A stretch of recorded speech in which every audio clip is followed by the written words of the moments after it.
Miarahaba-tsika rehetra tonga soa indray ato anatin'ny flash info amin'ity ora ity.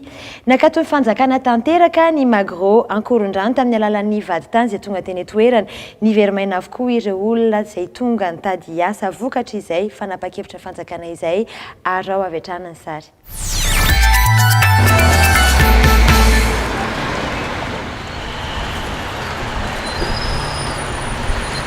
Niroso tamin'ny fianakatonana ny Magro andro any ny fitondram-panjakana. Nisy ny vaditany izay tonga nanatanteraka ny didy amin'ny fampitsarana ny asa sy ny fanakatonana ny Magro.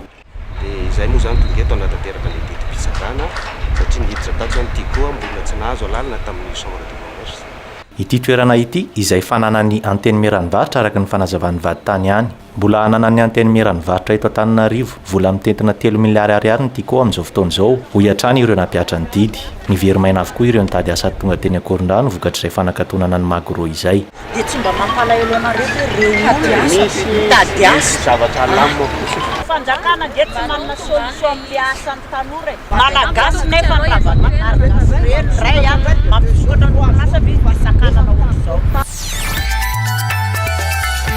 Vonona ny anoana ny antoko ADN ny amin'ireo fividiana ohatrany eto Madagasikara ny antoko libéral eran-tany favonona izay fanehoany libéral eran-tany ny fanekeny ny fidirany antoko antokasidina nosy ho isan'ireo mpikambana amin'ity vovonana iraisam-pirenena ity nandritry ny fivorena izay natao tany Georgie ny farana ny asabotsy teo fanadiadiana ao anatin'ny sary.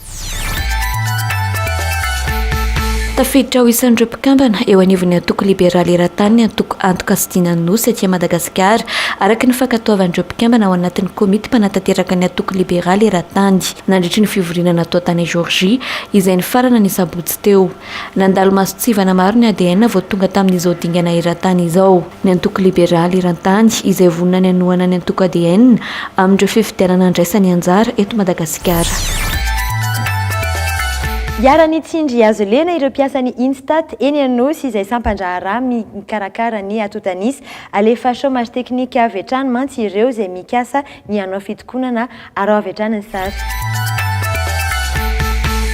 Tsy afaka ny trotra ireo mpiasan'ny Instat etsy Anosy na dia maniry ny hanao fitokonana aza. Saika tokony manko ny mpiasa ao amin'ity sampandraraha ity noho ny tsy fahazon'izy ireo ny karama 3 volana nanomboka ny volana febroary hatramin'ny volana aprily. Ny volana May nefa ity efa ifarana. Manoloana ity fikasana tokony ity dia misy ny filazana amin'ireo mpiasa fa alefa chômage technique izy ireo raha toka manao fitokonana.